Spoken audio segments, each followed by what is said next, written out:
Chapter 1. I scowl with frustration at myself in the mirror. Damn my hair, it just won't behave. And damn Kavrana for being ill and subjecting me to this ordeal. I should be studying for my final exams, which are next week, yet here I am trying to brush my hair in submission. I must not sleep with a wet. Deciding these measures several times, I attempt once more to bring it under control with the brush. I roll my eyes in exasperation and gaze at the pale, brown-haired girl with blue eyes too big for her face staring back at me and give up. My only option is to restrain my wayward hair in a ponytail and hope that I look semi-presentable. Kate is my roommate, and she has chosen today of all days to succumb to the flu. Therefore, she cannot attend the interview she'd arranged to do with some mega industrialist tycoon I've never heard of for the student newspaper, so I have been volunteered. I have final exams to cram for and one essay to finish, and I'm supposed to be working this afternoon. But no, today I have to drive 165 miles to downtown Seattle in order to meet this enigmatic CEO of Great Enterprises Holdings, Inc. As an exceptional entrepreneur and major benefactor of our university, his time is extraordinarily precious, much more precious than mine. But he has granted Kate an interview, a real coup, she tells me. Damn her extracurricular activities. Kate is huddled on the couch in the living room. Anna, I'm sorry it took me 9 months to get this interview and will take another 6 to reschedule and we'll both have graduated by then. As the editor, I can't blow this off, please. Kate begs me in her rasping, soul-throat voice. How does she do it? Even ill, she looks gammon and gorgeous, strawberry blonde hair in place and green eyes bright, although now red-rimmed and runny. I ignore my pang of unwelcome sympathy. Of course I'll go, Kate. You should get back to bed. Would you like some Nyquil or Tylenol? Nyquil, please. Here are the questions at my digital recorder. Just press record here. Make notes. I'll transcribe it all. I know nothing about him, I murmur, trying and failing to suppress my rising panic. The questions will see you through. Go, it's a long drive. I don't want you to be late. Okay, I'm going. Get back to bed. I made you some soup to heat up later. I stare at her fondly. Only for you, Kate, would I do this. I will, Anna. Good luck. And thanks. As usual, you're my lifesaver. Gathering my backpack, I smile wryly at her, then head out the door to the car. I cannot believe I have let Kate talk me into this, but then Kate can talk anyone into anything. She'll make an exceptional journalist. She's articulate, strong, persuasive, argumentative, beautiful, and she's my dearest, dearest friend. The roads are clear as I set off from Vancouver, Washington, towards Interstate 5. It's early, and I don't have to be in Seattle until 2 this afternoon. Fortunately, Kate has lent me her sporty Mercedes CLK. I'm not sure wonder my old VW Beetle would make the journey in time. Oh, the Merc is a fun drive, and the miles slip away as I hit the pedal to the metal. My destination is the headquarters of Mr. Gray's global enterprise. It's a huge 20-story office building, all curved glass and steel, an architect's utilitarian fantasy, with Grey House written discreetly in steel over the glass front doors. It's 2:45 when I arrive, greatly relieved that I'm not late as I walk into the enormous and frankly intimidating glass, steel, and white sandstone lobby. Behind the solid sandstone desk, a very attractive, groomed, blonde young woman smiles pleasantly at me. She's wearing the sharpest charcoal suit jacket and white shirt I have ever seen. She looks immaculate. I'm here to see Mr. Gray. Anastasia Still for Catherine Kavanagh? Excuse me one moment, Miss Still. She arches her eyebrow as I stand self-consciously before her. I'm beginning to wish I'd borrowed one of Kate's formal blazers rather than worn my navy blue jacket. I've made an essay and worn my one and only skirt, my sensible brown knee-length boots, and a blue sweater. For me, this is smart. I tuck one of my escaped tendrils of my hair behind my ear, as I pretend she doesn't intimidate me. Miss Gawan is expected. Please sign in here, Miss Still. You'll want the last elevator on the right. Press for the 20th floor. She smiles kindly at me, amused no doubt as I sign in. She hands me a security pass that has a visitor very firmly stamped on the front. I can't help my smirk. Surely it's obvious that I'm just visiting. I don't fit in here at all. I inwardly sigh, thanking her. I walk over to the bank of elevators and past 2 security men who are both far more smartly dressed than I am in their well-cut black suits. The elevator whisks me at terminal velocity to the 20th floor. The doors slide open and I'm in another large lobby. Again, all glass, steel, and white sandstone. I'm confronted by another desk of sandstone and another young blonde woman, this time dressed impeccably in black and white, who rises to greet me. "Miss Steele, could you wait here, please?" She points to a seated area of white leather chairs.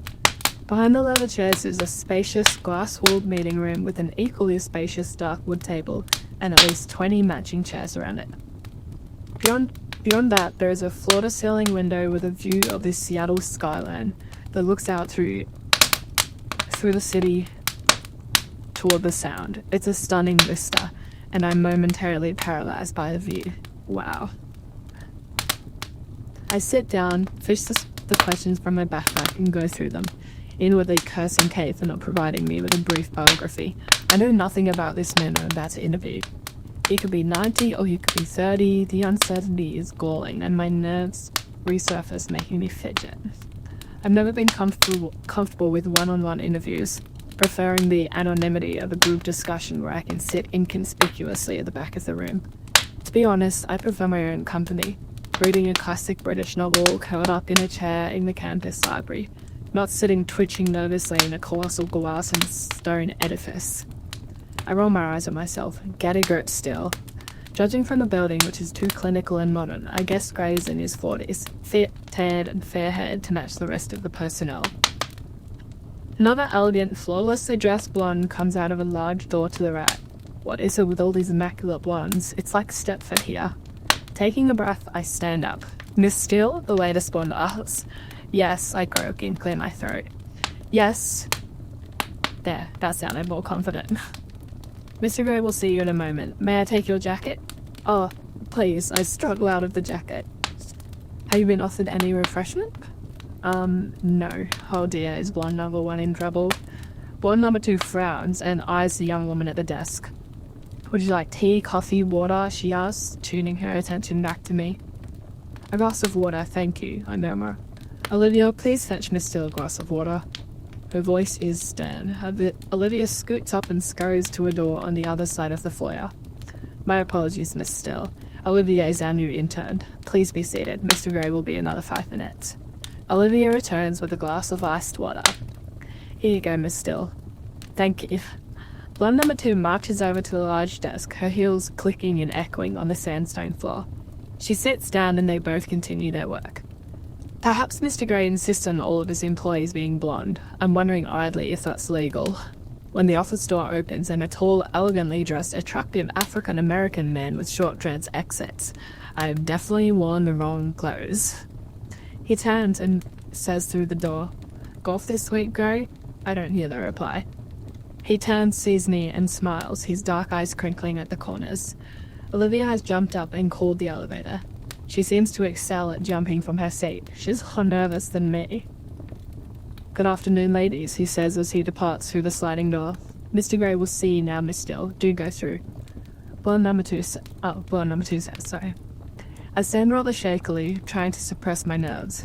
Gathering up my backpack, I abandon my glass of water and make my way to the partially open door. "You don't need to knock, just go in," she smiles kindly. I push open the door and stumble through, tripping over my own feet and falling head first into the office. Double crap, me and my 2 left feet. I am on my hands and knees in the doorway to Mr. Gray's office, and gentle hands are around me, helping me to stand. I am so embarrassed, damn my clumsiness. I have to steel myself to glance up. Holy cow, he's so young. It's Kavana. He extends a long-fingered hand to me once I'm upright. "I'm Christian Gray. Are you alright? Would you like to sit?" So young and attractive. Very attractive. He's tall, dressed in a fine grey suit, white shirt, and a black tie with unruly dark copper-coloured hair and intense bright grey eyes that regard me shrewdly. It takes a moment for me to find my voice. Actually, I mutter, "If this guy's over 30, then I'm a monkey's uncle." In a daze, I place my hand in his and we shake. As our fingers touch, I feel an odd, exhilarating shiver run through me. I withdraw my hand hastily, embarrassed. Must be static. I blink rapidly, my eyelids matching my heart rate. Miss Kavana is indisposed, so she sent me. "I hope you don't mind, Mr. Gray." And you are? His voice is warm, possibly amused, but it's difficult to tell from his impassive expression. He looks mildly interested, but above all polite. Anastasia Steele. I'm studying English literature with Catherine Viscavana at WSU Vancouver. I see, he says simply. I think I see a ghost of a smile in his expression, but I'm not sure. Would you like to sit? He waves me toward an L-shaped white leather couch. His office is way too big for just one man. In front of the floor-to-ceiling windows, there's a modern dark wood desk that 6 people could comfortably eat around. It matches the coffee table by the couch. Everything else is white. Ceiling, floors, and walls, except for the wall by the door, where a mosaic of small paintings hang, 36 of them arranged in a square. They are exquisite, a series of mundane, forgotten objects painted in such precise detail they look like photographs. Displayed together, they are breathtaking. A local artist, Trothan, says Gray, when he catches my gaze. They're lovely, but raising the extraordinary to extraordinary, I murmur, distracted both by him and the paintings. He cocks his head to one side and regards me intently. I couldn't agree more, Miss Steele, he replies, his voice soft, and for some inexplicable reason, I find myself blushing. Apart from paintings, the rest of the office is cold, clean, and clinical. I wonder if it reflects the personality of the Adonis who sinks gracefully into one of the white leather chairs opposite me.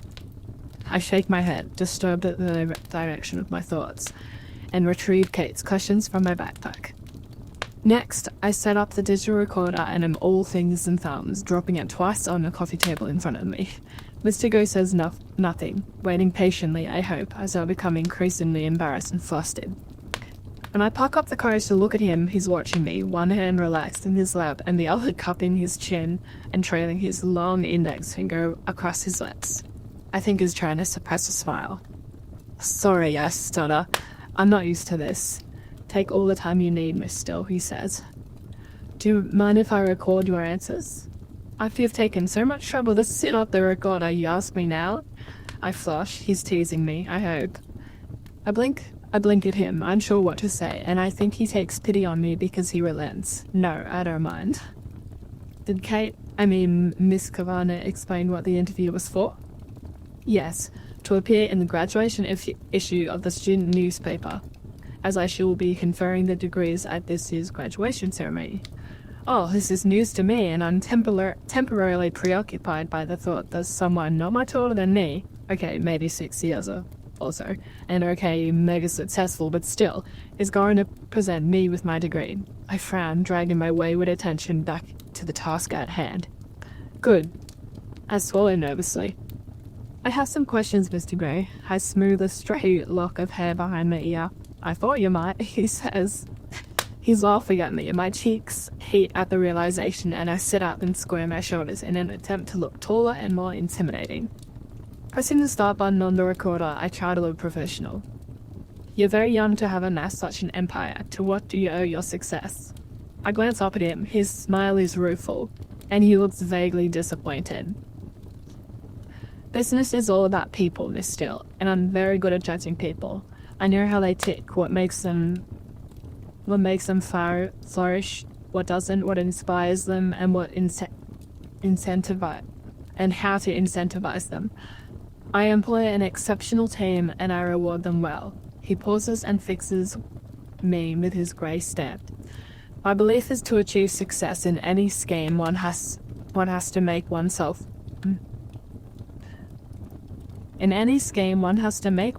master of that scheme. Know it inside out, know every detail. I work hard, very hard to do that. I make decisions based on logic and facts. I have a natural gut instinct that can spot and nurture a good solid idea and people. The bottom line is it's always down to good people. Maybe you're just lucky. This isn't on Kate's list, but he's so arrogant, his eyes flare momentarily in surprise. I don't subscribe to luck or chance, Miss Steele. The harder I work, the more luck I seem to have. It really is all about having the right people on your team and directing their energies accordingly. I think it was Harvey Firestone who said that the growth and development of people is the highest ceiling of leadership. You sound like a control freak. The words are out of my mouth before I can stop them. Oh, I exercise control in all things, Miss Still, he says without a trace of humor in his smile. I look at him and he holds my gaze steadily, impassive. My heartbeat quickens and my face flushes again. Why does he have such an unnerving effect on me?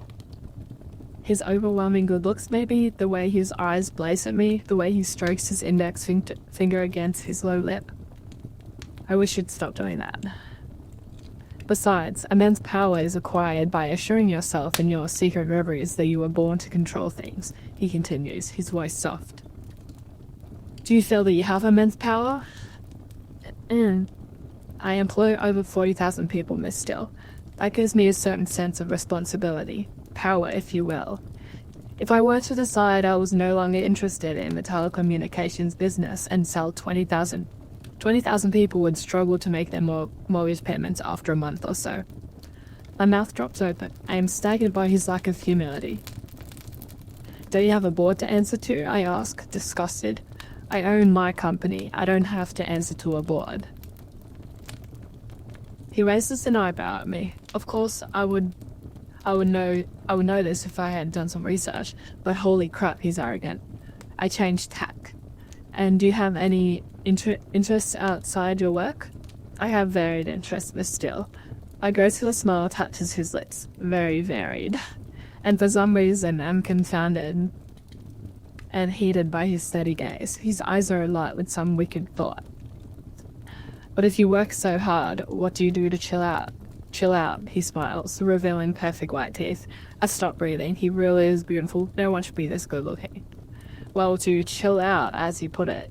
I sail, I fly, I indulge in various physical pursuits. He shifts in his chair. I'm a very wealthy man, Miss Still, and I have expensive and absorbing hobbies.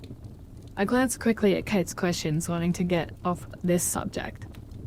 You invest in manufacturing. Why specifically, I ask. Why does he make me so uncomfortable? I like to build things. I like to know how things work, what makes things tick, how to construct and deconstruct, and I have a love of ships. What can I say?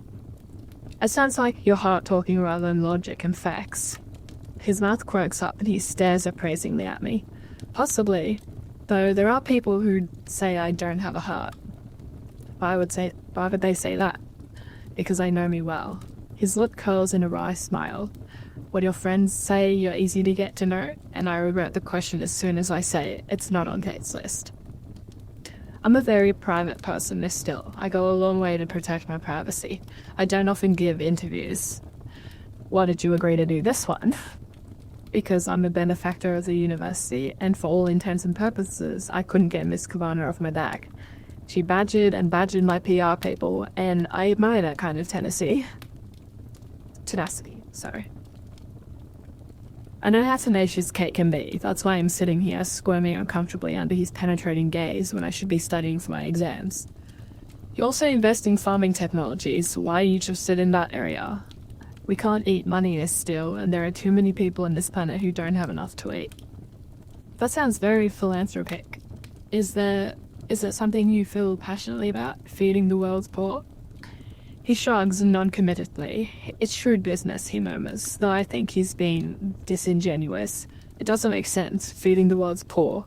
I can't see the financial benefits of this, only the virtue of the ideal. I glance at the next question, confused by his attitude. Do you have a philosophy? If so, what is it? I don't have a philosophy as such, maybe a guiding principle. Carnegie's, I don't know. A man who acquires the ability to take full possession of his own mind and take possession of anything else to which he is justly entitled. I'm very singular driven. I like control of myself and those around me. So you want to possess things. I want to deserve to possess them. And yes, bottom line, I do. You sound like the ultimate consumer. I am, he smiles, but the smile doesn't touch his eyes. Again, this is at odds with someone who wants to feed the world, so I can't help thinking that what we're talking about That I can't help thinking that we're talking about something else, and I'm mystified as to what it is. I swallow hard. The temperature in the room is rising, or maybe it's just me. I just want this interview to be over. Surely Kate has enough material now. I glance at the next question. You're abducted. How much do you think that shaped the way you are? Oh, this is personal. I stare at him, hoping he's not offended. His brow furrows. I have no way of knowing. My interest is piqued. How old were you when you were adopted? That's a matter of public record, Miss Still. His tone is stern. Crap. Yes, of course. If I'd have known I was doing this interview, I would have done some research. Flustered, I move on quickly. You've had to sacrifice family life for your work. That's not a question. He's terse. Sorry, I squirm. He's made me feel like an errant child. I try again. Have you had to sacrifice family life for your work? I have a family. I have a brother and a sister and 2 loving parents. I'm not interested in extending my family beyond that. Are you gay, Mr. Gray? He inhales sharply and I cringe, mortified. Crap, why didn't I employ some kind of filter before I read this straight out? How can I tell I'm just reading the questions? Damn Cade, no curiosity. No, Anastasia, I'm not. He raises his eyebrows, a cool gleam in his eyes. He does not look pleased. I apologize. It's written here. It's the first time he said my name. My heartbeat has accelerated, and my cheeks are heating up again. Nervously, I tuck my loosened hair behind my ear. He cocks his head to one side. These aren't your own questions? The blood drains from my head. No, Kate. Miss Kavana. She compiled the questions. Are you colleagues on the student newspaper? Oh no, I have nothing to do with the student newspaper. It's an extracurricular activity, not mine. My face is aflame. No, she's my roommate. He rubs his chin in quiet deliberation. His grey eyes are praising me. Did you volunteer to do this interview? He asks, his voice deadly quiet. Hang on, we're supposed to be interviewing her. His eyes burn into me. I'm compelled to answer with the truth. I was drafted. She's not well. My voice is weak and apologetic. That explains a great deal. There's a knock at the door and blonde number 2 enters. Mr. Gray, forgive me for interrupting, but your next meeting is in 2 minutes. When I'll finish here, Andrea, please cancel my next meeting. Andrea hesitates, gaping at me. She appears lost. He turns his head slowly to face her and raises an eyebrow. She flushes bright pink. Oh good, it's not just me. Very well, Mr. Gray, she mutters, then exits. He frowns and turns his attention back to me. Where were we, Miss Still? Oh, we're back to Miss Still now. Please, don't let me keep you from anything. I want to know about you. I think that's only fair. His eyes are alight with curiosity. Double crap, where's he going with this? He places his elbows on the arms of the chair and staples his fingers in front of his mouth. His mouth is very distracting. I swallow. There's not much to know. What are your plans after you graduate? I shrug, thrown by his interest. Move to Seattle with Kate, find a job. I haven't really thought beyond my finals. I haven't made any claims, Mr. Gray. I just need to get through my final exams, which I should be studying for right now rather than sitting in your palatial, swanky, sterile office feeling uncomfortable in your penetrating gaze. We run an excellent internship program here, he says quietly. I raise my eyebrows in surprise. Is he offering me a job?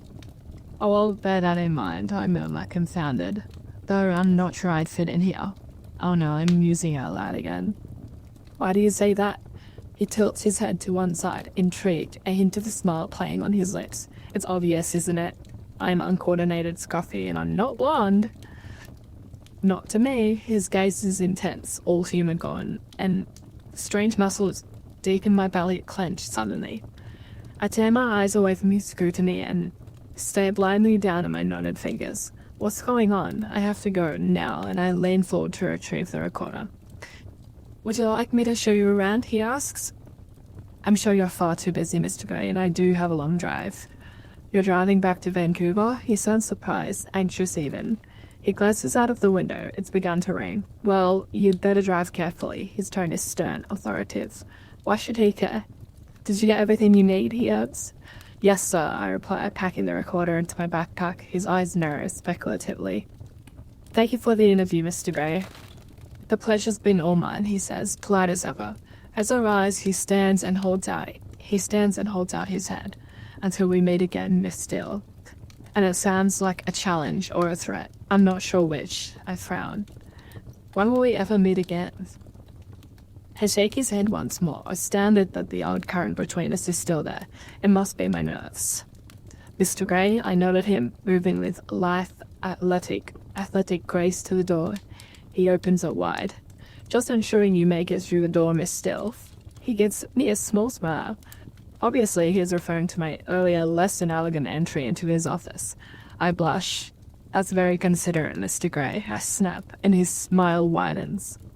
I'm glad you find me entertaining. I glower inwardly, walking into the foyer. I'm surprised when he follows me out. Andrew and Olivia both look up, equally surprised. Did you have a coat? Did you have a coat? Gray asks. A jacket. Olivia leaps up and retrieves my jacket, which Gray takes from her before she can hand it to me. He holds it up, and feeling ridiculously self-conscious, I shrug it on. Gray places his hands for a moment on my shoulders. I gasp at the contact. If he notices my reaction, he gives nothing away. His long index finger presses the button, summoning the elevator, and we stand waiting, awkwardly on my part, coolly self-possessed on his. The doors open, and I hurry in, desperate to escape. I really need to get out of here. When I turn to look at him, he's gazing at me and leaning against the doorway beside the elevator with one hand on the wall. He really is very, very good looking. It's unnerving. Anastasia, he says as a farewell. Christian, I reply, and mercifully the doors close.